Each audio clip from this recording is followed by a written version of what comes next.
Estamos começando mais um podcast Despachadas. Eu, Mariana Dias e Suelen Raguiante, recebendo sempre um convidado mais que especial. Seja bem-vindo, vereador Queijinho. Vou ler a biografia dele, gente, que vale a pena, eu achei muito interessante.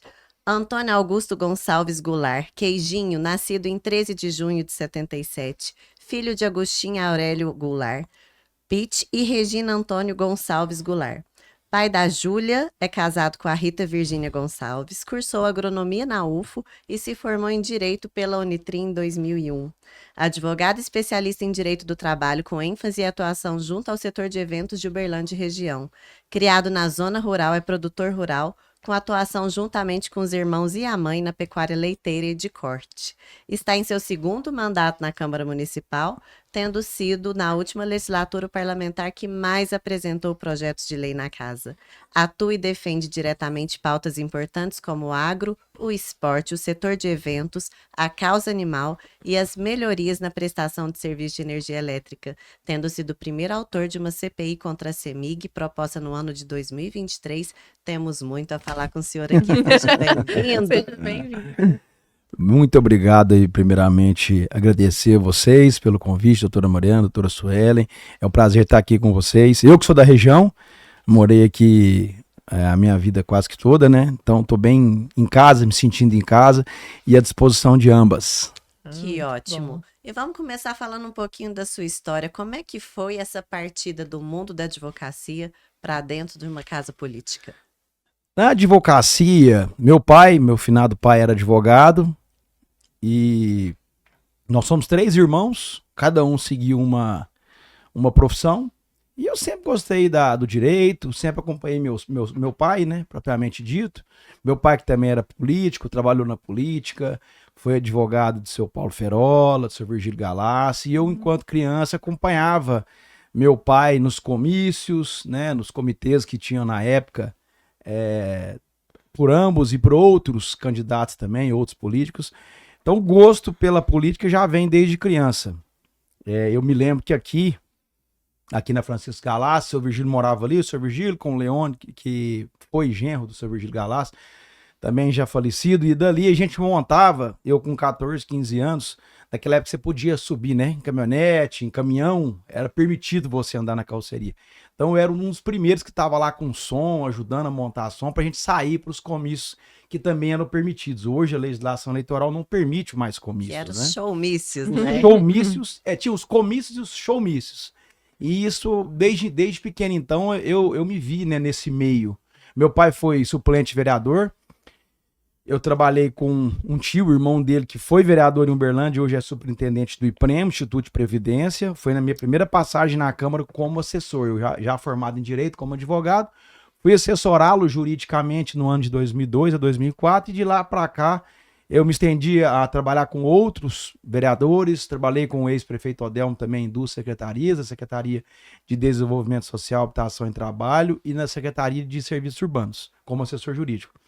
E trabalhei com um colega, que é um amigo que era vereador, ele saiu, e na época que ele saiu, surgiu essa conversa de alguns amigos, falando, por que você não vai ser candidato, por que você não vai ser candidato? E eu sempre tive a vontade de ser um político, ser um parlamentar, mas sempre tinha alguém na minha frente, alguém que eu estava apoiando, alguém que eu já estava ali, eu como advogado, assessorando juridicamente como cabo eleitoral, propriamente dito falando. Então, depois de algumas mudanças que aconteceram em Uberlândia no ano de 2019, alguns amigos mais próximos a mim chegaram e disseram, você tem que ser candidato. E eu falava, será? Eu acho que a minha época já foi, já passou, eu já tive vontade. Hoje eu prefiro estar nos bastidores, assessorando, né? Uhum. Sendo um assessor de rua, que eu sempre gostei de rua, e jurídico também. Mas aí acabou que esses amigos vieram, alguns amigos, uma meia dúzia mais ou menos, e falaram, não, vamos que nós vamos te apoiar. E a gente começou aquela luta sem dinheiro, sem muita, mas com muita confiança. E aí em 2020 eu me lancei a primeira vez candidato a vereador e obtive naquela eleição 1.770 votos.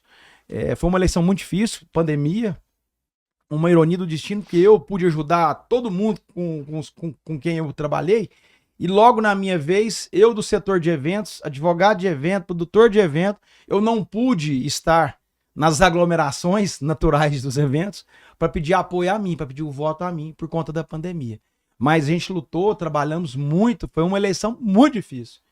O mundo inteiro em pandemia, a recessão, falta de recursos, falta de emprego. Foi uma dificuldade muito grande, mas graças a Deus e aquelas pessoas que estavam comigo naquele momento, que acreditavam em mim, no meu trabalho, nós conseguimos vencer a eleição. Maravilha.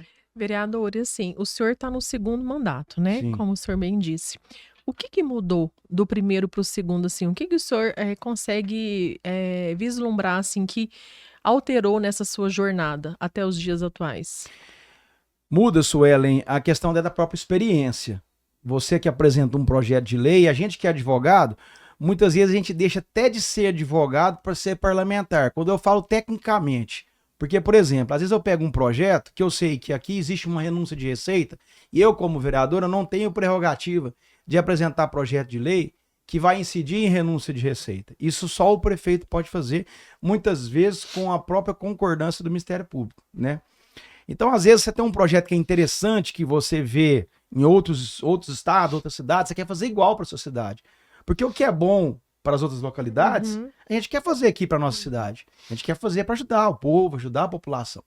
E então, com o passar da legislatura, do tempo, você vai ficando mais, eu costumo dizer, mais cascudo, mais experiente, mais inteligente, mais astuto. Então, às vezes, a gente consegue atalhar onde a gente não conseguiria, né? Resumir, você consegue muitas vezes enxergar o que antes você não enxergava.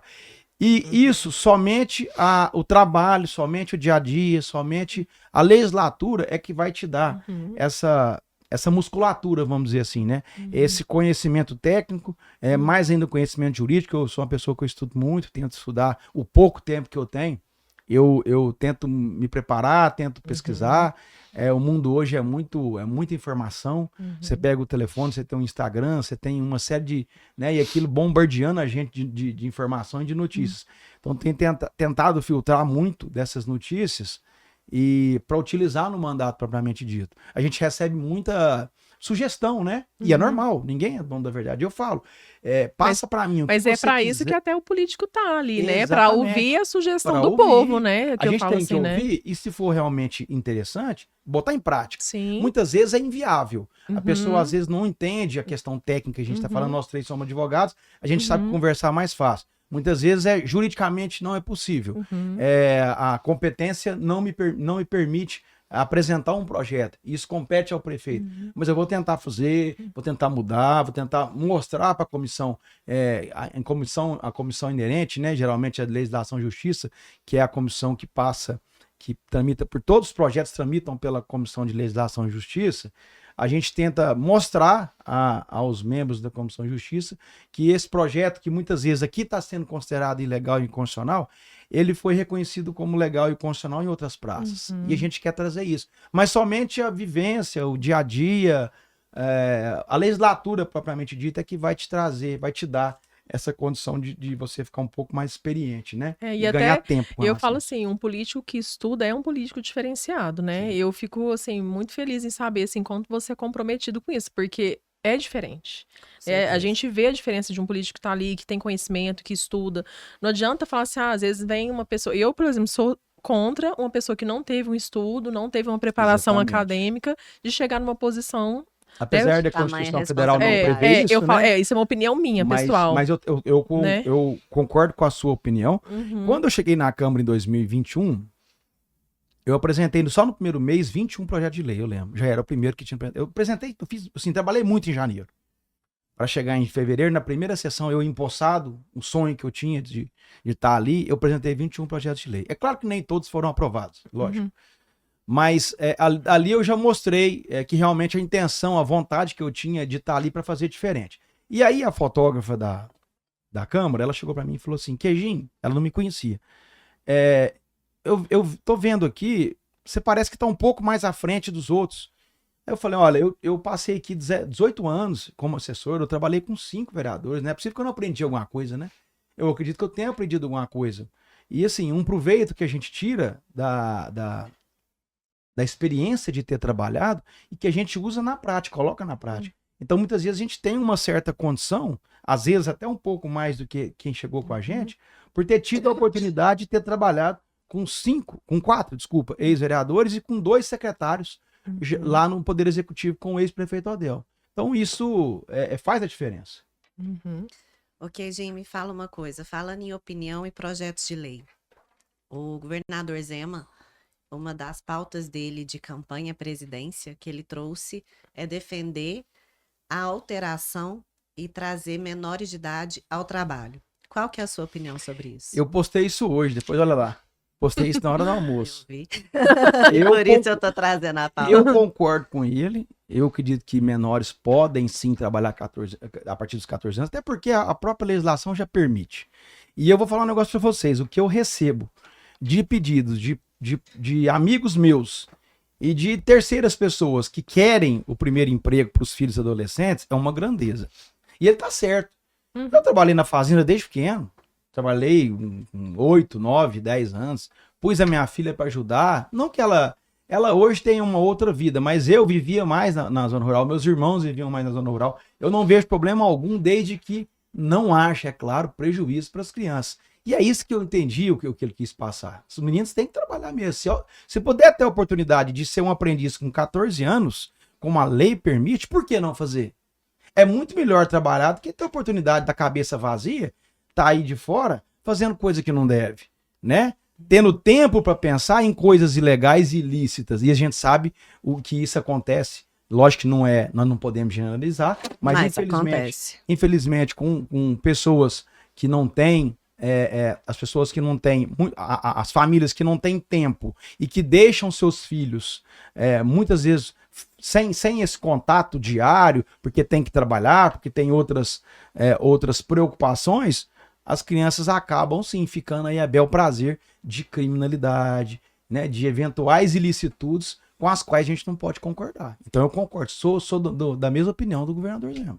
Mas aí é bom colocar também, né? É quando o senhor fala, né, que desde que não atrapalhe, né? Exatamente. Mas eu acho assim, é importante pontuar, desde que não atrapalhe os estudos. Porque eu falo assim, mais do que trabalhar, né? Uma criança precisa estudar, precisa de educação, com certeza, né? Desde que não haja nenhum prejuízo para o crescimento escolar intelectual da criança, que envolve o estudo, né? Eu sou totalmente favorável. Desde que não haja. Eu tenho um menino que ele estuda com a minha filha e ele é doido. Ele é uma criança, um adolescente que desde criança eu enxergo um potencial nele.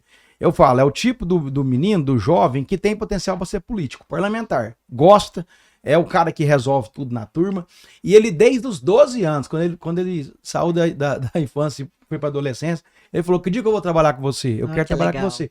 No aniversário da minha filha, eu brinquei, peguei o microfone e falei assim, aqui, todos de 15 anos, né? Ano que vem, todo mundo tirando título, viu? Aí ele chegou hoje pra mim na escola e falou, todo mundo tá só esperando dar 16 anos pra tirar o título e votar em você. Que legal. Então, quer dizer, você entende? Ele mesmo falou, eu quero trabalhar com você. O estímulo. Aí eu falo pra ele sempre. Você tem que aguardar, dar tempo ao tempo, que você precisa estudar. Isso. E a legislação, ela não permite, salvo se você for na área particular ou pública, aprendiz. Na Câmara não tem como, eu não posso te receber lá. Mas na hora que você fizer 18 anos, você é o primeiro assessor com certeza contratado, porque ele é bom, entendeu? Que bom, isso mesmo. Logicamente, guardado aí, para não haver prejuízo para esses adolescentes, né? Eu acho que é importante. Queijinho, e assim, você acabou de dizer, né, para a Mariana, que você foi um dos políticos que mais emplacou ali projetos de lei, né, que realmente estudou e incentivou esse movimento. O que faz um projeto de lei emplacar? E assim, aonde está o limite do interesse, né, maior político e a necessidade da população, quando a gente pensa num projeto de lei? Olha, pergunta boa. Primeiro de tudo, passa pela legalidade. Todo projeto ele tem que ser constitucional, dentro da sua Constituição. Então existe a Comissão de Legislação e Justiça, que é a comissão mais importante da Câmara, onde todo e qualquer projeto, independentemente da natureza, vai passar necessariamente por ela. E aí precisa de ter os votos para você poder aprovar. Se o projeto... Muitas vezes existe uma celeuma muito grande quando a gente apresenta um projeto que ele já é lei em outras cidades e aqui a comissão entende que ele é inconstitucional. Por vários fatores, por questão de competência territorial, por questão de competência legislativa, aquilo que eu falei no início, não compete ao vereador, mas sim ao prefeito, certo? E quando entra nessa esfera, o que a legislação fala? Quando você tem um projeto que ele tem um parecer favorável da Comissão de Legislação e Justiça, nós precisamos de maioria simples aqui para aprovar. O que é a maioria simples? É o 50% mais um. Então, aqui na Câmara são 27 vereadores, nós precisamos de 14 votos. Agora, quando eu tenho um projeto e ele tem o parecer contrário, eu preciso de maioria absoluta, que são 18 votos. Então, eu tenho mais dificuldade para poder aprovar um projeto. Então, o que acontece? Vai muito do anseio. Hoje mesmo eu recebi do jornalista Marcos Maracanã um projeto de lei que lá em BH foi implantado, já virou lei, ele quer que eu faça aqui. Eu não tive nem tempo de ver, eu vi que ele mandou. Falou, faz esse projeto. Não tive tempo de ler, de responder ele, que foi agora à noite. Então, esse tipo de iniciativa vem da população. Tanto aquelas pessoas que têm um pouco mais de instrução, como é o caso dele, que é jornalista, que está ali, né, no dia a dia, quanto pessoas mais simples, pessoas que muitas vezes sentem na pele as dificuldades que tem no próprio bairro e querem falar, vereador, por que não faz isso? Dá para fazer isso? Eu recebo toda e qualquer manifestação, toda e qualquer solicitação, e eu acho que é importante. Não é que a gente tem um pouquinho mais de experiência, que a gente a gente não sabe tudo. E muitas vezes a gente não sabe se muitas vezes tem um buraco aqui do lado, eu não tô sabendo, eu tô morando aqui embaixo, eu não vi. Você que vai me contar, vocês que vão falar que, gente, aqui na porta da casa da sua mãe tem um buraco.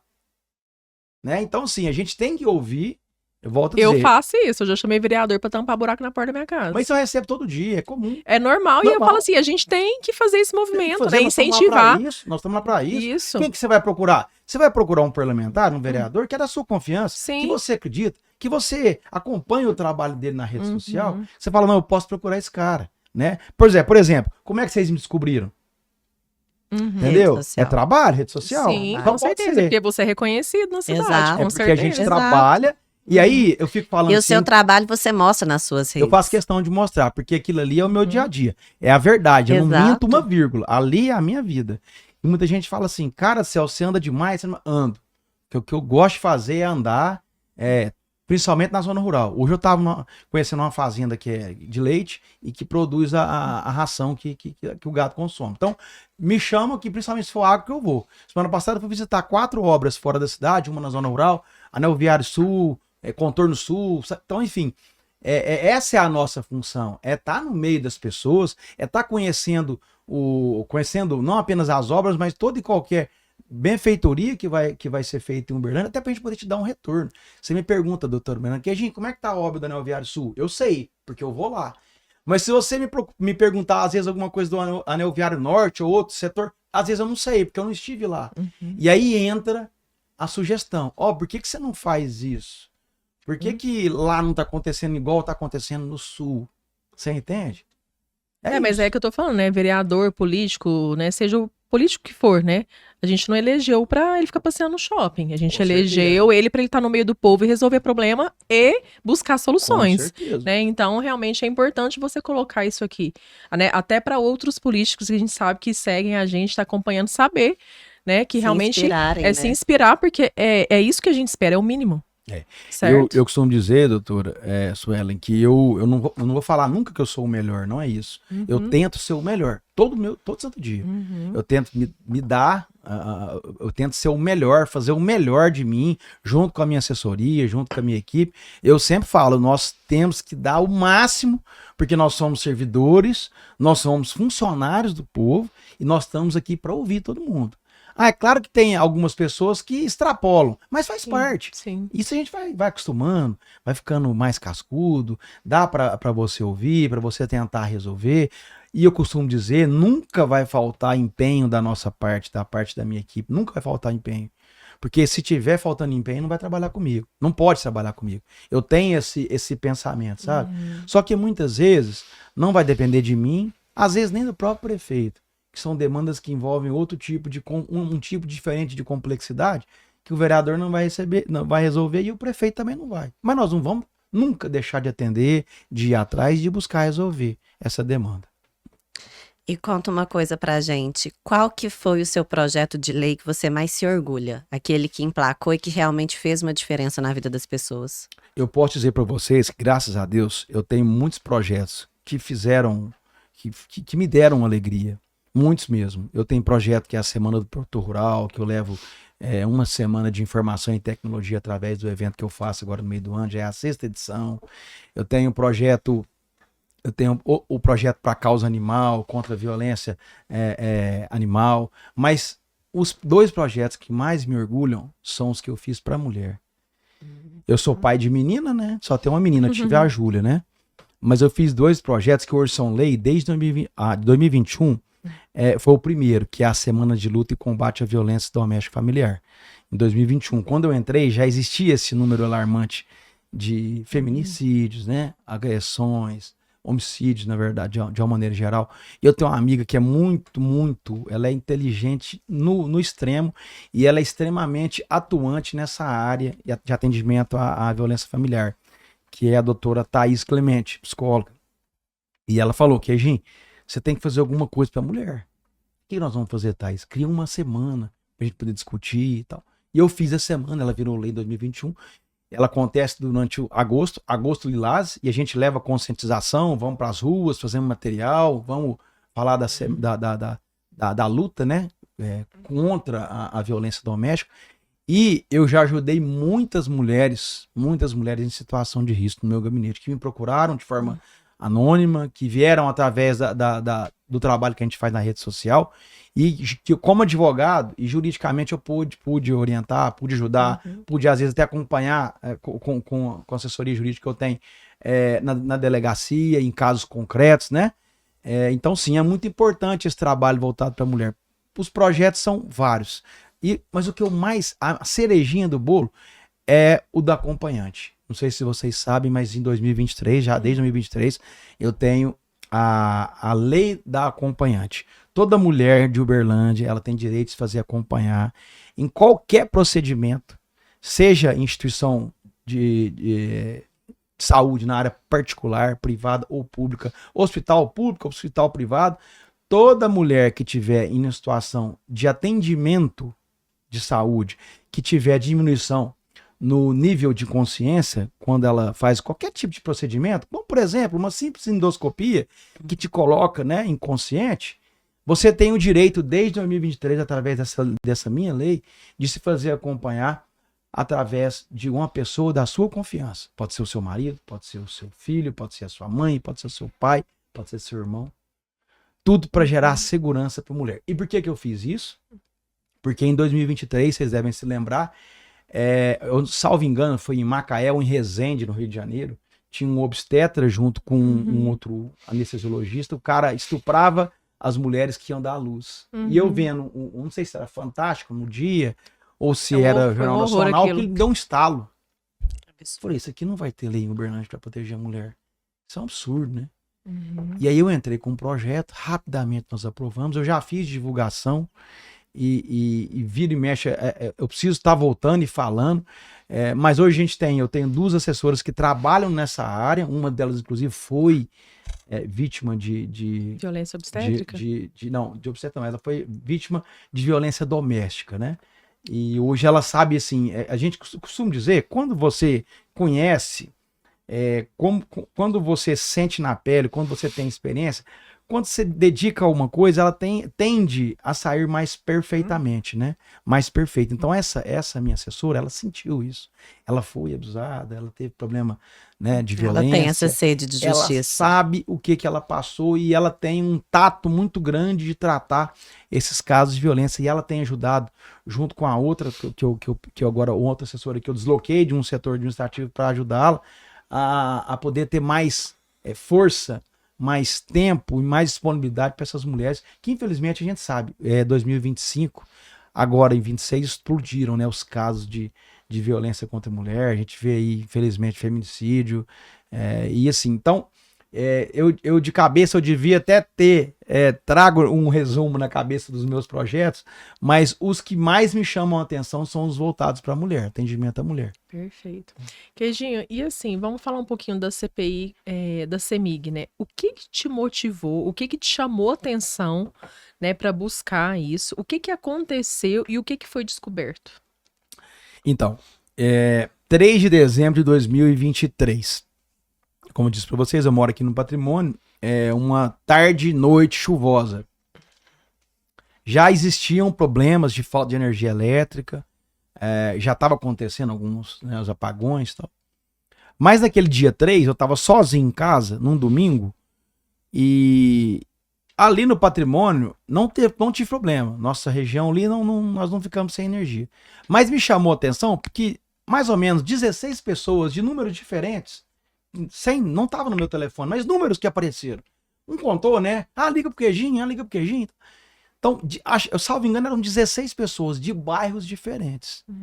Me chamando, você é o Queijinho e tal, boa noite, desculpa incomodar. Tô sem energia aqui no bairro Canaã. Tô sem energia aqui no Jardim dos Palmeiras. Tô aqui no Cidade Jardim. E aquilo me chamou muita atenção. Falei, gente, eu preciso fazer alguma coisa, não tem lógica. 16 bairros sem energia elétrica. E tinha sido uma chuva que não foi uma chuva não foi uma tempestade. Uma tempestade, foi uma chuva. Beleza. Eu sozinho, eu peguei o telefone, sozinho. E lá pelas 9 horas da noite do domingo, eu fiz um vídeo selfie. Gente, eu recebi aqui várias reclamações, tal. Eu vou fazer alguma coisa. Ainda não sei o que, mas eu vou fazer alguma coisa. Pode contar comigo. Beleza. E dormi. No outro dia, era a primeira sessão ordinária do mês de dezembro, do último mês, 4 de dezembro. Eu acordei cedo, levei a Júlia na escola, busquei ela, levei a Júlia na escola e vim pensando depois, o que eu vou fazer? E agora? O que eu vou fazer? Pois eu pus o terno em casa, na hora que eu tava chegando na câmara, me deu um estalo. Foi coisa de Deus. Abre uma CPI. Eu já liguei para jogar trabalho comigo. Falei, faz um requerimento agora de abertura da CPI contra o CEMIG. Ele nem titubeou, na hora, tá, vou fazer. Faz antes que o outro entre, eu quero ser o autor. Ele fez e levou para mim no plenário. Eu cheguei no plenário, eu precisava de 1/3 das assinaturas. Qualquer CPI que você abre, você tem que ter 1/3 de assinaturas. 9 assinaturas. 15 assinaram comigo. Eu fui levando, 15 assinaram. Beleza. Aí instaurei. Quando a gente abriu a CPI, a CEMIG vem em mim, tira isso, vamos conversar, tal. Eu falei, não tiro. Não tiro porque eu fui demandado e eu tenho que dar um retorno para a população. Vamos entender o que está acontecendo. Vamos entender. E aí, eu tenho também no meu currículo isso de que a CPI contra a CEMIG foi a primeira aberta por um vereador no estado de Minas Gerais. Já teve deputado, igual o Wellington Prato, o Elismar Prato, já fizeram CPI, né, a nível estadual. Mas em câmaras municipais eu sou o primeiro. Hoje existem outras que já também, o pessoal de Araguari entrou, a vereadora, acho que é a Débora Dog, e o vereador Rodrigo Tomás de Tuitaba. E tem outras cidades também. Na época, Pedrinópolis me ligou, Nova Ponte me ligou, Santa Juliana me ligou. Eu até falei, se vocês quiserem eu mando o requerimento pronto, é só vocês copiar e fazer. E mandei. O que aconteceu? Em dezembro, beleza, formou a comissão. Em janeiro nós começamos os trabalhos. 5 vereadores. Eu, a Lisa Prado, o ex-vereador Leandro Neves, o ex-vereador Odair José e o ex-vereador Dudu. E eu, autor, a Lisa, presidente, porque ele era mais velho, o regimento fala nisso. Foram 4 meses de trabalho, ouvindo pessoas. Entendendo. Ouvindo aquelas pessoas que foram prejudicadas pela falta de energia elétrica. Teve um cidadão que tem uma fazenda entre Uberlândia e Monte Alegre. Ele perdeu, salvo engano, não me lembro quantos, acho que foi 40 vacas, prenhas de inseminação artificial, porque as vacas, né, Lore, choveu de vento, essa foi tempestade. E eu lembro das câmeras que a gente assistiu. As vacas ficavam nos piquetes de cerca elétrica, e como foi muito forte, elas foram assustando com o vento e foram arrebentando os piquetes. Pulou um piquete, pulou outro, parou onde tinha a cerca paraguaia. E por uma infelicidade muito grande, uma árvore grande que caiu com a chuva. Elas estavam próximas da cerca. A árvore cortou, partiu o fio. E o fio caiu no chão e descarregou em cima delas. 40 vacas. Prejuízo do cidadão em torno de 250 mil reais. Nós ouvimos ele. Depois encaminhei para o Ministério Público. Nós fomos nessa fazenda fazer vistoria em outro lugar. Visitamos a subestação do Bairro Shopping Park. Visitamos outras propriedades que foram também afetadas e convocamos essas pessoas para serem ouvidas. O próprio promotor Fernando Martins, na época, foi ouvido na CPI. E, ao final, nós relatamos as diversas inconsistências, as faltas de atendimento do serviço, num serviço defeituoso ser prestado pela CEMIG, a negligência com relação a esse caso, na fazenda não tinha para-raio, não tinha, depois eles foram lá e colocaram para-raio, ou seja, eles reconheceram o erro, e apresentamos o relatório e o Ministério Público ingressou com uma ação. Só que é uma ação que vai demorar muitos anos, que envolve danos coletivos, né? Danos materiais aos envolvidos e coletivos. Mas o que ficou de conclusão? Falha na prestação do serviço, desídia, negligência e realmente falta de investimentos no setor de energia e nas manutenções. Só que eu te falo que, na época, muita gente falava pra mim assim, não, vai mexer com isso não, isso vai dar nada não, isso vai dar em nada. Aí eu costumo dizer, dar em nada é você não fazer nada. Se você cruzar os braços e não fazer nada, não vai dar nada. Mas eu te falo, a parte elétrica da Zona Leste, Ipanema, Tenda dos Morenos, Morumbi, foi toda substituída depois da CPI. A subestação que nós inauguramos, ela era anterior à CPI, do Shopping Park, começou a gerar, né? Para mais 80 ou 100 mil residências, ligações, energia elétrica. E agora já estão em fase de final de entrega, vai entregar no meio do ano. A subestação do bairro Aclimação, que eu visitei, e visitei no início do ano a do bairro Canaã, que é uma outra que fizeram. Isso vai gerar energia elétrica para muita gente, ainda inclusive para a região. Agora, é o suficiente? Não é. A gente sabe que não é. Falta muito. O governador Matheus Simões, na última visita que teve aqui, eu perguntei a ele o que nós podemos fazer, o que o senhor vai fazer em caso o senhor vença as eleições, se o senhor, e até mesmo antes agora, nesse curto tempo que o senhor tem de 10 meses, que o senhor vai assumir, antes dele assumir, né, que agora já é governador, para podermos não resolver, mas pelo menos diminuir os problemas que a gente tem com falta de energia elétrica. Que vocês não têm noção no meu telefone, o tanto que ele toca por conta de problemas, principalmente na zona rural. E vou te falar, na hora que eu passei a palavra para ele, foi num sábado à tarde lá na Ciúbe. Ele tava falando, uma pessoa me chamou, eu falei assim, pera um pouquinho, governador, dá licença. Pro senhor falar que eu não tô mentindo. Eu mostrei a mensagem. Aqui, ó, o pessoal lá de Uberaba tá sem energia. Então, o meu trabalho, ele ficou tão forte que eu virei referência na área de CEMIG. As pessoas me procuram mesmo, assim. Eu recebo muita solicitação quando o assunto é falta de energia elétrica. Até meus colegas me ligam. Ô, Queijinho, dá o telefone ou então liga pra mim lá, resolve assim. Eu trabalhei tanto nessa questão da zona rural, principalmente zona rural, zona urbana também, mas zona rural, quando eu digo zona rural, porque eles são os mais afetados. E eu, por ser produtor, já senti isso na pele. Quando eu tirava o leite na fazenda, isso há 10 anos atrás, eu entrei com a ação pra mim e para alguns vizinhos, porque a gente ficava 3 dias sem energia elétrica. Não, eu passei por uma situação ano passado com um cliente, ainda está tramitando a ação, né? Mas ele perdeu 90% da fazenda por falta de manutenção e encabeamento que passa ali no pasto. Olha aí. Teve a chuva, o cabo rompeu, caiu ali na pastagem, né, no pasto, e incendiou a fazenda dele toda, praticamente. Eu cheguei lá, assim, é de chorar a situação. E isso é corriqueiro aqui na região, né? E em todo lugar, assim, porque eles não prestam a devida assistência nesses cabeamentos, principalmente em zona rural. Sim. Então, assim, é algo também que chega muito ali no escritório. Esse caso me chocou muito por conta do prejuízo, né, que esse cliente teve. Realmente, assim, ele quase perdeu a vida porque o fogo chegou a 80 metros da casa onde estava a mãe de 90 e poucos anos. Então, assim, foi bem grave. Então, é de suma importância esse tipo de alerta, né?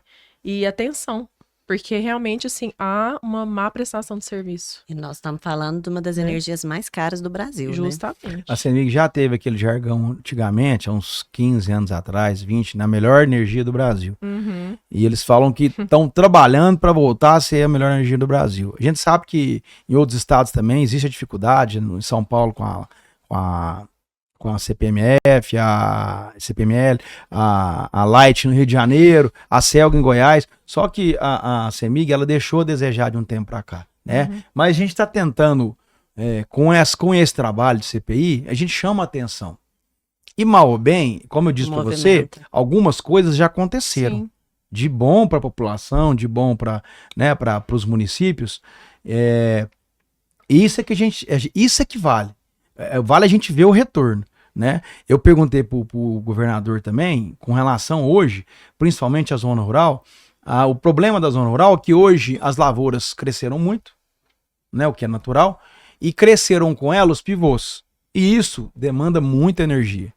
Tá caindo aqui a energia aqui na região de água limpa. Tá caindo. Por quê? Porque as redes são muito antigas e as redes são monofásicas. E hoje precisa de ser feita a conversão para trifásica. Só que isso demanda, além de tempo, dinheiro. Ele falou para mim, o governador, que foram feitos 37 mil quilômetros de conversão de rede, de monofásica para trifásica, em Minas Gerais. Mas ainda faltam aproximadamente 400 mil quilômetros. Meu Deus. Então só começou, né? Mas é que eu falo, tá começando, é devagar, demanda dinheiro, demanda, né, investimento, demanda tempo, mas o nosso trabalho realmente é cobrar. E eu tenho feito isso muito. E me fala justamente isso, com relação à CEMIG. Hoje, na sua visão, o que mais falta? Gestão, investimento ou interesse político? Falta os três. Vontade política de resolver, falta investimento, igual acabou de falar, na questão da manutenção de rede, né? Então é um pouco um pouco dos três, pode ter certeza. Queijinho, e vamos falar um pouquinho das eleições desse ano. O que você, na sua visão política, né, nessa carreira aí de longa data, igual você disse, né, desde criança ali no meio político, o que mais te incomoda no quesito comportamento? Assim, do que você já começou a observar? Olha, tá acontecendo muita coisa, né? Eu não sei se eu posso omitir minha opinião, né, com relação aos governos, né? Mas o que a gente vê com esse atual governo, e isso antes até das últimas eleições, é um conjunto de medidas para deixar tão somente favorecido o atual governo. Com relação a mídias, com relação a questões jurídicas, as manobras, eu vejo muito facilitação, e isso de uma maneira em geral. Você tem um STF que é voltado para o PT, você tem legislações que são colocadas à disposição aí do próprio governo que vão favorecer o atual presidente, né? Eu sou um cara de direita, né? Não tenho problema nenhum de falar, de conversar com o pessoal da esquerda. Até fui convidado para participar de um podcast no Prata, que é eu, vereador de direita, e o vereador de esquerda, para debater. Não tem problema, vou lá para debater. Só que eu acho que o certo é certo. O que fizeram com o ex-presidente Bolsonaro na última eleição foi algo que não existe. Eu nunca vi falar o presidente da República é a autoridade máxima do país. Ele não parecia presidente da República. Que achincalharam com ele, acabaram com ele, tiraram, não sei se vocês lembram, vocês devem lembrar, há exatos 4 anos, as condutas que o na época candidato Lula imprimia para se promover eram acolhidas tranquilamente pelo TSE, ao passo que o atual presidente, na época Bolsonaro, tinha tudo reprimido, a maioria da repressão pesada. Então acho que as coisas têm que acontecer de forma isonômica. Independentemente se eu sou direita, tem que dar a chance para o pessoal da esquerda se demonstrar, né, apresentar suas ideias, expor as emoções, mas tudo de forma isonômica. Agora, aquela questão que a gente fala muito do direito, tratar os iguais com igualdade, não com desigualdade. Então eu vejo que a política está muito nisso, sabe? E tô vendo aqui muita coisa acontecendo. Acho que nesse momento para cá, de 3 semanas para cá, o prestígio do governo caiu demais. Tanto nós tivemos 2 derrotas semana passada importantíssimas, né? Importantes, que as 2 derrotas, a não recepção pelo Senado do advogado-geral da União, Messias, e a outra situação que... Qual que era a outra mesmo? Esqueci. A outra situação que foi a do Messias e... Não, fugiu. Mas foram duas derrotas do governo que foram emblemáticas, que foram muito expressivas, né? Então, assim, eu só acho que as coisas deveriam ser mais isonômicas, essa é a palavra, isonomia para todo mundo.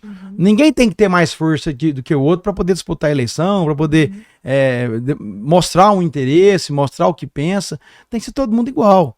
Eu sou muito de ter nessa... político de estimação. Exatamente. E lembrar o verdadeiro conceito da política, Exatamente. né? Que é em prol do povo. Estado Democrático de Direito, tudo. A gente tem que pensar nisso, principalmente nós juristas. Só que a gente não vê por aí.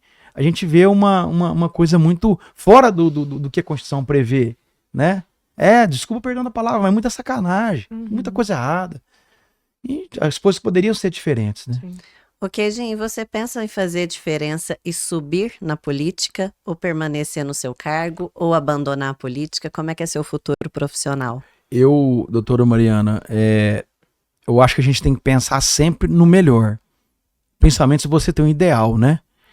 Então, eu hoje não sou candidato nessas eleições, apoio 2 candidatos que eu falo aqui. Um é o Leonide Bosses, que é deputado estadual, apoio ele para a reeleição, e apoio o deputado Zé Vitor, federal, que é um deputado do agro, que é a minha principal bandeira na Câmara. Se eu falar para você que eu não tenho pretensão de um dia me candidatar a deputado, eu vou estar mentindo. Que a gente trabalha sempre para a gente crescer. Mas eu acho que não é meu momento. Eu acho que meu momento é trabalhar pela cidade, porque eu estou no 2º mandato. Eu acho que ainda tem muito para ajudar a cidade, para contribuir com a população, né? Não apenas quando a gente fala em projetos, mas em trabalho propriamente dito, em atendimentos. E eu costumo dizer que a vida pública, ela só tem um sentimento. Ela só vale se for para você servir, porque você está ali para ajudar. Essa que é a verdade, né? O advogado, nós somos advogados, mas nós estamos ali para atender o interesse particular. O parlamentar não. O parlamentar atende o público. Essa é a essência, é servir. E é que eu sempre falo para minha assessoria.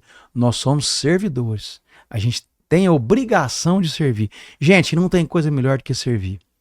Quando a gente recebe uma mensagem aqui, você me ajudou, tem gente que até chora. Que, gente, você pode contar comigo, você é o cara, você ajudou minha mãe, você ajudou não sei quem. Às vezes eu nem sei. Eu chego na rua, você tá numa feira, você tá num jogo de futebol, você tá num...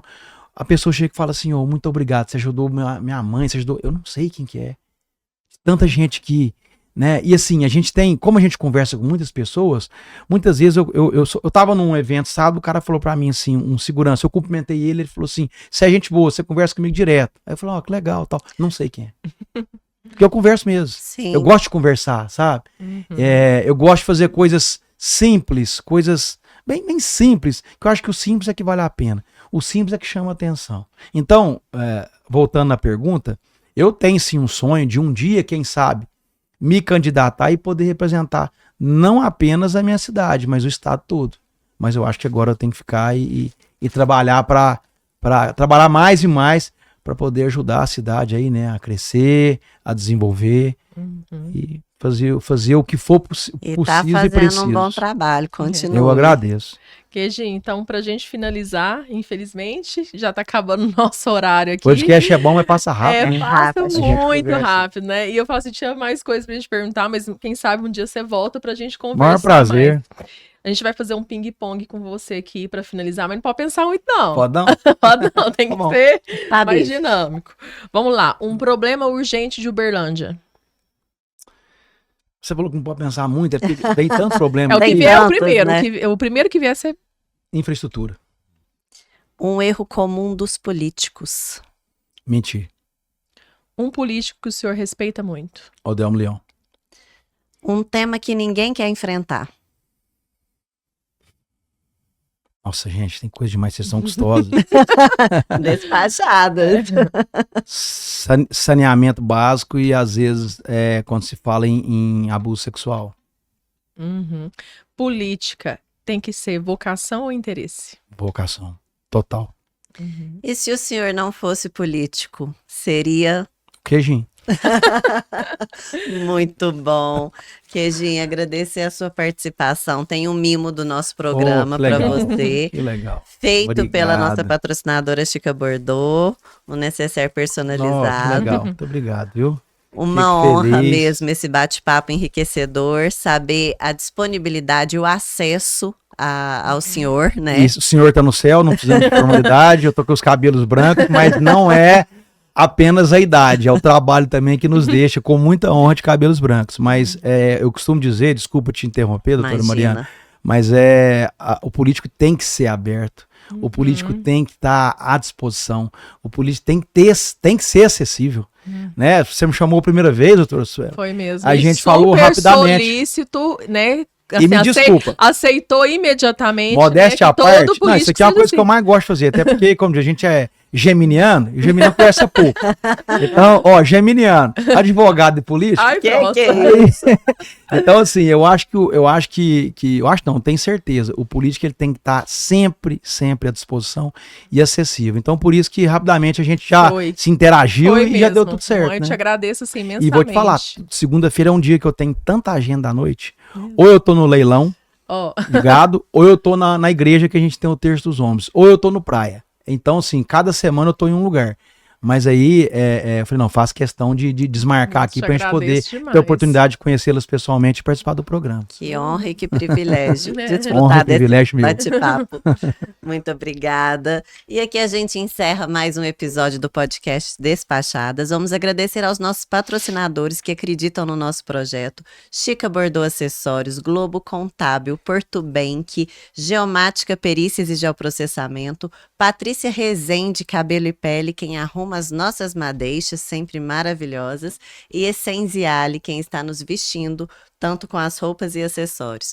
Muito obrigada e fiquem ligados que já vem mais despachadas por aí.